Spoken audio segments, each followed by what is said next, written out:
شام کے صدر بشار الاسد کا جمعے کو عرب سربراہی اجلاس میں پرتپاک استقبال کیا گیا۔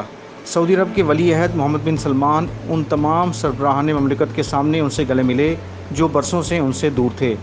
سعودی ولی عہد نے شام میں 12 سال کی معطلی کے بعد جدہ میں ہونے والی ملاقات میں شامی صدر اسد سے مصافحہ کیا۔ ملاقات کے آغاز سے قبل سرکاری تصویر کھینچنے سے پہلے ولی عہد نے بشار الاسد کو گلے بھی لگایا۔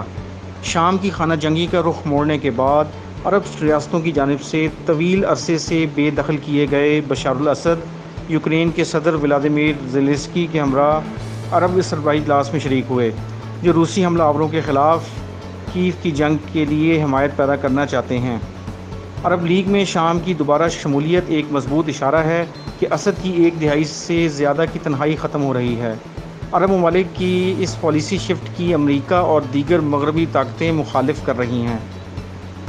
بشار الاسد کے ساتھ عرب تعلقات میں اس وقت تیزی آئی تھی جب مارچ میں چین کی ثالثی میں ایک معاہدے کے تحت سعودی عرب نے ایران کے ساتھ سفارتی تعلقات دوبارہ شروع کیے اور دونوں ممالک نے خطے کے دیرینہ تنازعات حل کرنے پر اتفاق کیا۔